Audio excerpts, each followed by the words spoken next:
Pro Group Management, workers' comp that works for you.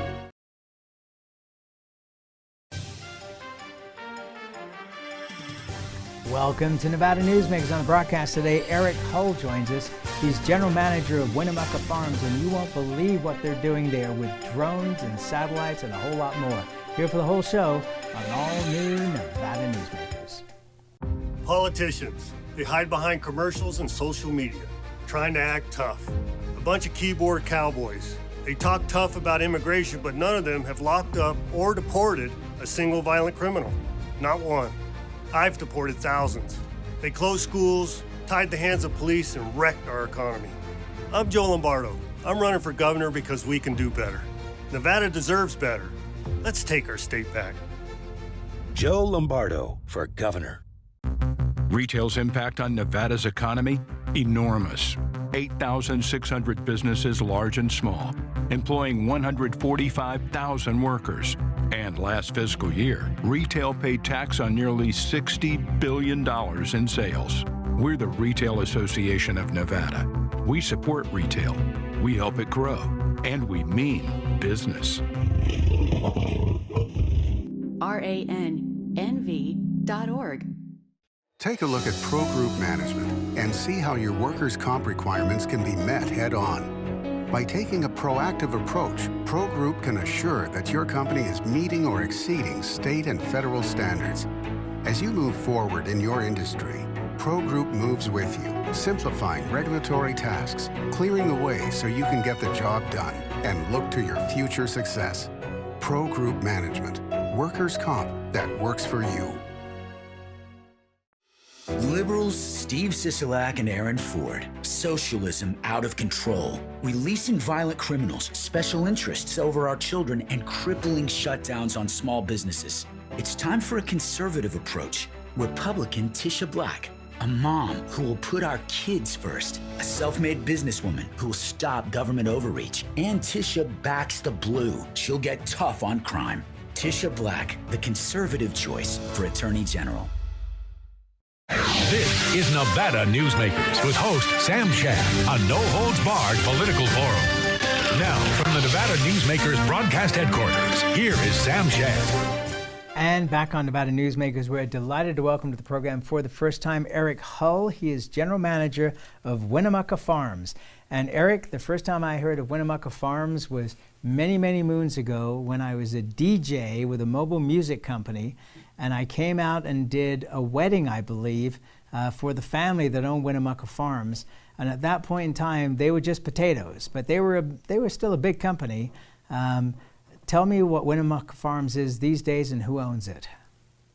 Yeah, that was the Krakow family, and they were the pioneers here. They broke this farm out many years ago, and today, lots happened with the farm. It's changed hands several times, and currently, a company by the name of U.S. Water and Land is the owner of the farm, and we've actually been partners on the farm for quite a long time. And this last year, we transitioned to full ownership of the farm, and we're operating it now. And so there's been a lot of changes, but for the better. We're moving forward and moving upward and onward, and it's been a good journey to get here so far. Okay, so let's start out with some basics. How big is the farm? So the farm is 22,050 gross acres. Of those 22,000 acres, we have 16,000 permitted irrigated acres. So we can spread water on 16,000 acres. For constraints and different things, we spread water on a little bit less than that, just because, for water management purposes. But we have 111 pivots and a wonderful aquifer that provides a great renewable resource for the farm. Okay, so you're not coming off the Humboldt River then? No, we come off of basin 069 off of the aquifer here, and it's been an aquifer that's traditionally, or not traditionally, I should say, in the past has always been a very good aquifer for recharge. We receive a lot of water from the Santa Rosas and from, the Little Humboldt that flows into the mainstream of the Humboldt River. Okay, so you're not deep geologic water like they have in eastern Nevada. Right. So most of our wells are a lot shallower than Eastern Nevada.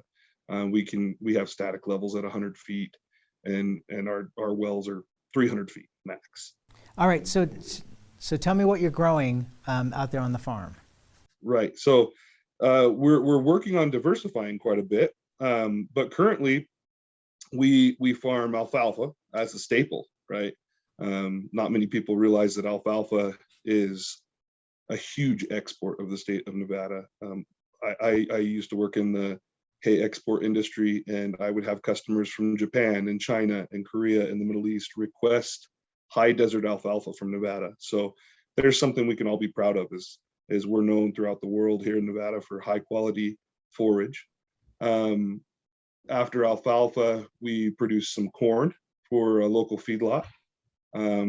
Recently, there's been a lot of increase in finishing cattle that will go to Idaho, and so we're producing corn for a local feedlot to finish cattle for an Idaho harvest facility that's coming online this next year.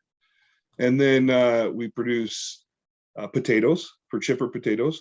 Those chipper potatoes we don't produce. We actually have a tenant called CSS Farms, and they farm the potatoes for PepsiCo and Frito-Lay. Winnemucca is a great logistical location for all of that, and they're shipping potatoes to multiple plants in the Frito-Lay network. So, And that's a huge part of your business, right? Right. If somebody's eating those chips, watching the game, the likelihood is those potatoes came from Winnemucca. yeah, there was CSS Farms is really active in providing those potato chips, and they provide them from several locations in the United States. And they're a great company, and they've really done a good job. You're also doing peas, right? So we used to do peas. Today we're doing beans. We actually have a contract with Chipotle for pinto beans that will go into Chipotle's program. We're transitioning to organic on those beans, and Chipotle has actually been a wonderful partner. They have decided to give us a premium as we transition. So many times when you transition to organic, it's costly, and it's really hard to do because you have to farm organic practices while you are transitioning to that organic status. But you have to sell those products during that transition period at a loss, usually for about 2 years. Chipotle has been very supportive in that, so that's been a great opportunity for that product. We're also working on processor onions. So we're selling processor onions. We're growing processor onions to Olam, who has a processor right there on the freeway. If you're going between Lovelock and Fernley there, on the freeway by the geothermal plants, they're using geothermal energy to dehydrate onions, and we're growing those processor onions here for them. All right, so a lot of people, especially those in Las Vegas who watch this show, will be saying, well, farming in a place like Nevada, it's such a dry place. Well, obviously you have the aquifer, but it seems like from what I've read about you, that you're doing a lot of things to use less water to get more coverage. And I'm presuming it's all computer organized. Right. I mean, it's in our name, U.S. Water and Land. We're a company focused on water resources. So our company focuses on that resource, which is most valuable here in the West, which is water. I'll give you some examples. We're using the most state-of-the-art technology in water metering. We use ground penetrating radar that's mounted to our irrigation equipment to tell us exactly what level of water we are at in the soil profile at any given second. This allows us to only put on what we need, no more, no less, to get the maximum result out of every drop. We also utilize pivot irrigation, not flood. So we're using sprinklers, but we're actively changing our pivot sprinkler packages to the newest technology. We anticipate over the next 2 years to be able to decrease the amount of water utilized on a crop of alfalfa by 25%. if we continue in the direction we're going.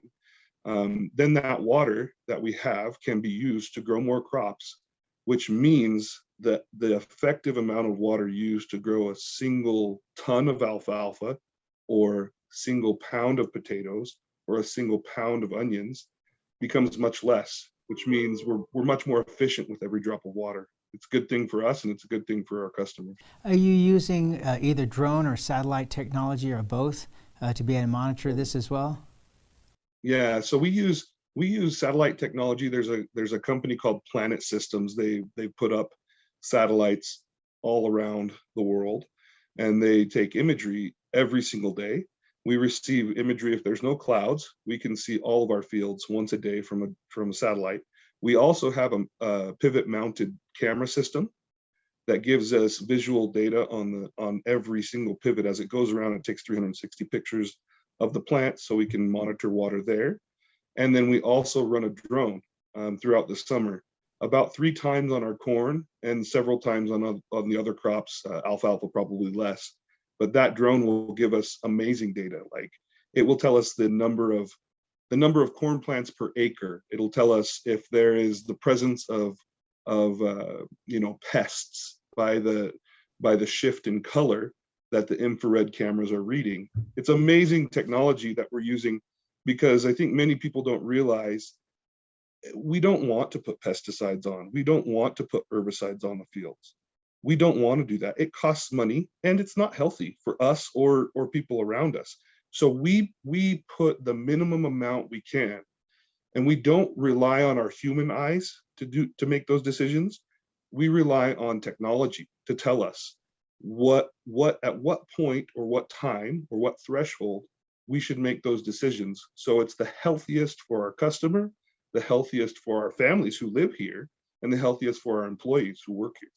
And are you still exporting to all those countries that you mentioned at the beginning of the program? Yeah, actively. So we work with Manise Hay. If anybody drives on I-80 outside of Reno there, there's a big hay press right across the river. Mark Manise and his family, they've been exporting hay from Nevada for many years. And what we do is we ship the hay to his hay press. And in his hay press, the hay is classified and categorized, and then they press it into bales that are super compact.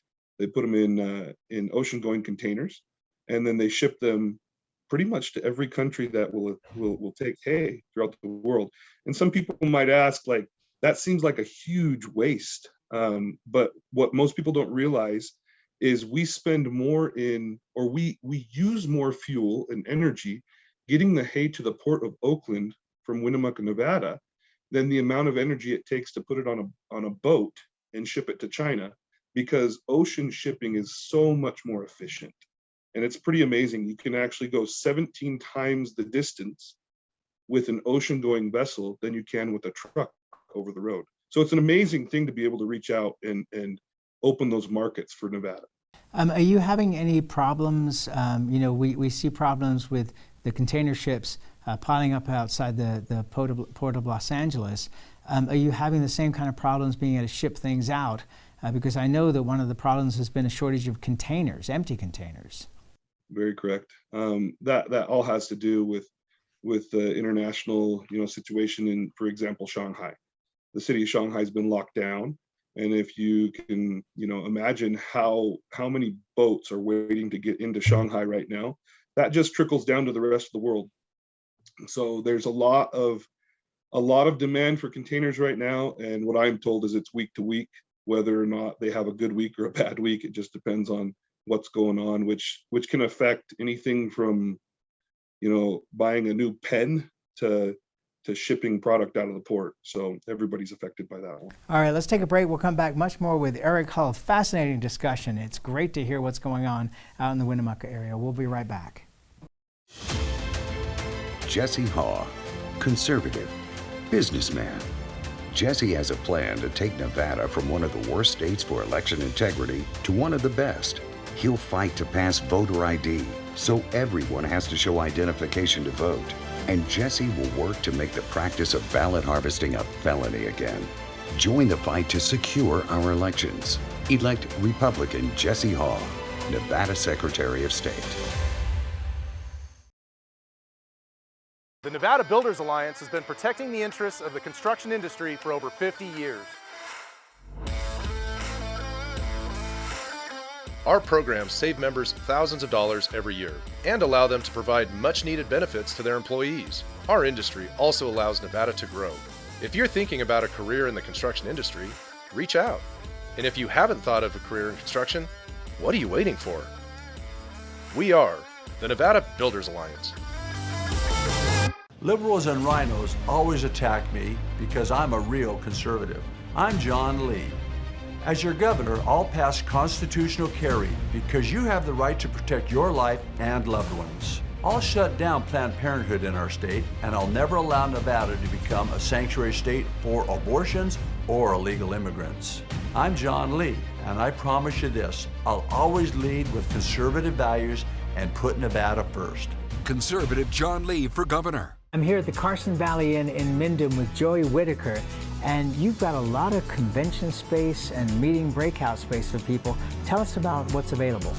Well, we can handle a group up to about 250, and anywhere as small as 10 or 15. So it really depends on what you're looking for, what the customer's looking for. We're open to anything. It's a beautiful drive, and if you live in South Reno, it's probably about 30-35 minutes, so it's real easy to get to. It's not a long way to get away to the Carson Valley Inn. This is Nevada Newsmakers. And back on Nevada Newsmakers, we continue our conversation. It's a fascinating conversation with Eric Hull. He's the general manager of Winnemucca Farms. Tell me about regenerative farming. What is that, and how do you utilize it? Right. So there's some core tenets of regenerative farming, and a lot of people might say that it's a sort of just a hot word right now or something like that. But frankly, regenerative farming is just doing what's right. So currently, the consensus is, and there's not really a central guiding principle here, but there or body that decides these things. But central to regenerative farming is not disturbing the soil, allowing for soil microbial life to develop by not tilling, which helps us keep the ground more productive and cycle nutrients better. Secondly is always keep something alive on the ground, right? So the goal is to keep cover crops in. So for example, we come out of corn in the fall and it's very cold. There's not very many things we can plant that will grow, but there are some crops we can put in the ground to grow, because when you have living roots in the soil, microbes thrive and they live off of those roots. They actually have this symbiosis where they exchange nutrients with one another. And so living plants keep living microbes alive in the soil, and in turn keep things moving so that when you come back into the spring, the crops that you grow are healthier. But beyond that, you're also able to keep that soil cycling carbon, right?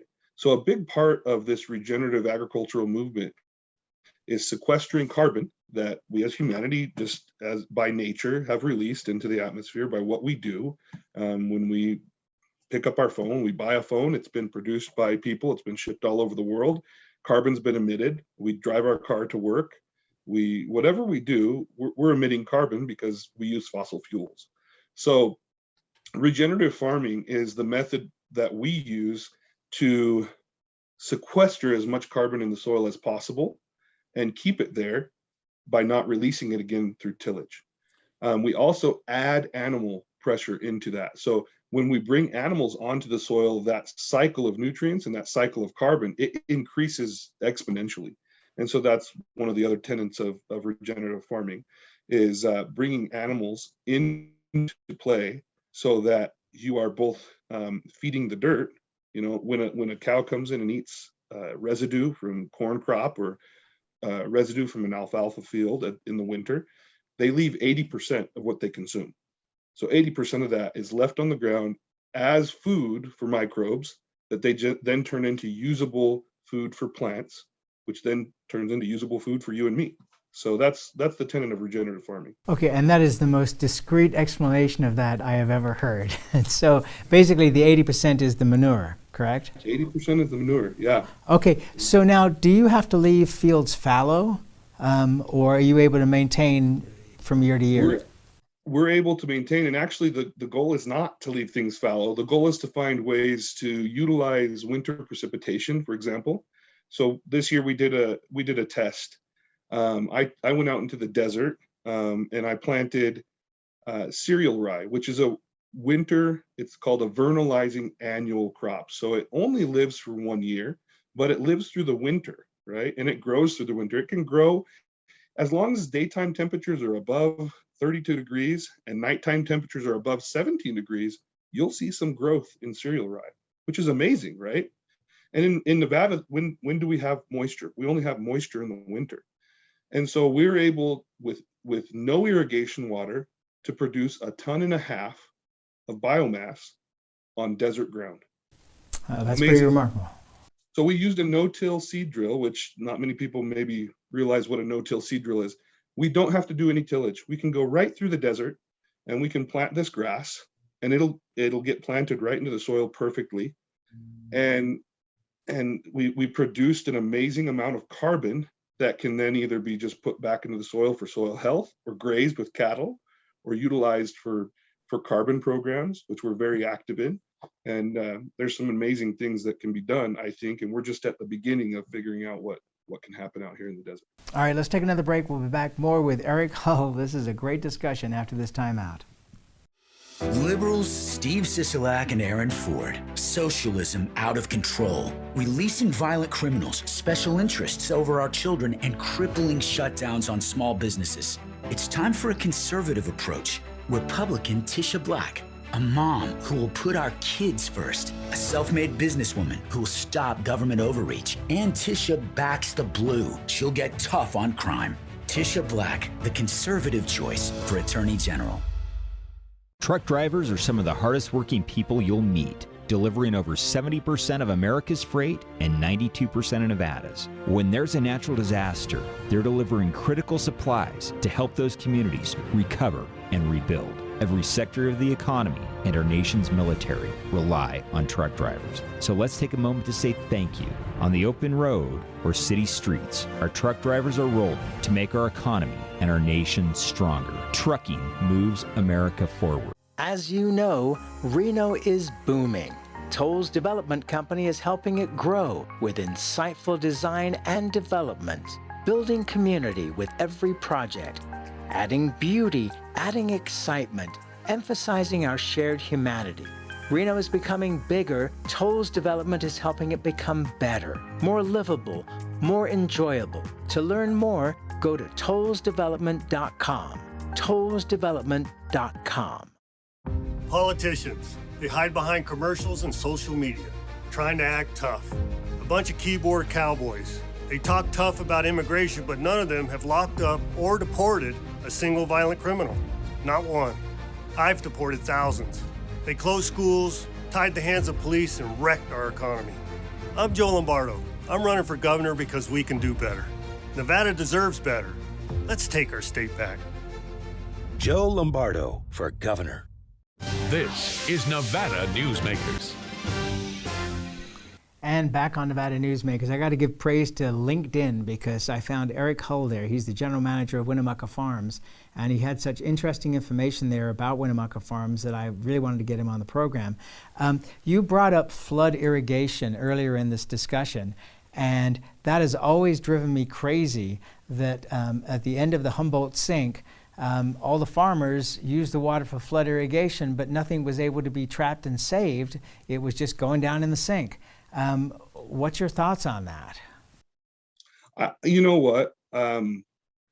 That's a legacy, right? I mean, we've been that whole system was put together in a way that is, the farmers there have just been farming and doing a good job at farming. I really don't think that any of us can say whether it's good or bad, right? I mean, I think it is what it is, but we have to figure out ways to make it a better situation for everybody. I mean, Northern Nevada is growing so fast. We're becoming the industrial and logistical engine of the West here in Nevada. And because of that, we're seeing a lot of pressure. Our company is focused always on trying to step in between the maybe the rural and urban parts of our society, and trying to figure out ways to work together, so that the rural communities don't dry up and disappear, and that the urban communities don't have to come and be so forceful to seek out opportunities to grow. And water is the key resource, right? So we're striving as a company to always just be solutions, not just for one party, but for all sides. And so when it comes to flood irrigation and what they're doing there, I don't think any of us has the answer, right? But we're trying to come up with good solutions to give people at least options. Okay, and I got to cut you off here because we're out of time, but I want you to come back because I know you guys are involved in a lot of water projects, and I'd love to talk about those. So Eric Hull, thank you so much for doing this. Winnemucca Farms is on the cutting edge of technology, and we appreciate you. Thanks for being here. Thanks for having me. And we'll be right back. Jesse Haw, conservative, businessman. Jesse has a plan to take Nevada from one of the worst states for election integrity to one of the best. He'll fight to pass voter ID, so everyone has to show identification to vote. And Jesse will work to make the practice of ballot harvesting a felony again. Join the fight to secure our elections. Elect Republican Jesse Haw, Nevada Secretary of State.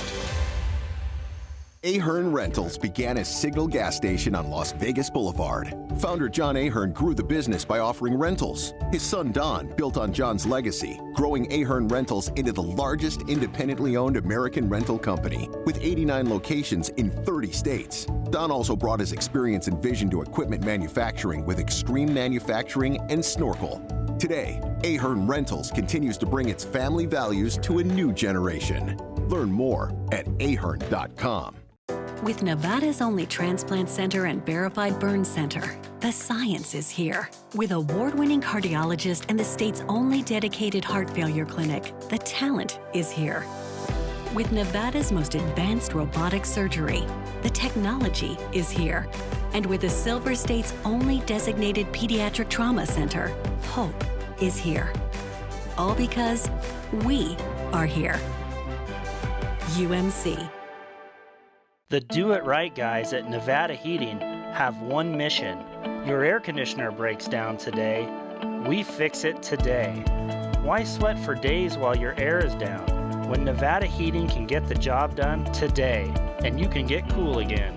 For nearly 50 years, locally owned Nevada Heating has been getting the job done right. Call today at 323-5585 or see us online at nevadaheating.com. Nevada Newsmakers Studio is located at the headquarters of the Nevada Trucking Association. Motion and purpose are a truck's greatest virtue. As always, you can watch Nevada Newsmakers 24 hours a day at nevadanewsmakers.com. You can also check our archive going back to 2005 on our website. Again, nevadanewsmakers.com. We'll see you on the next show.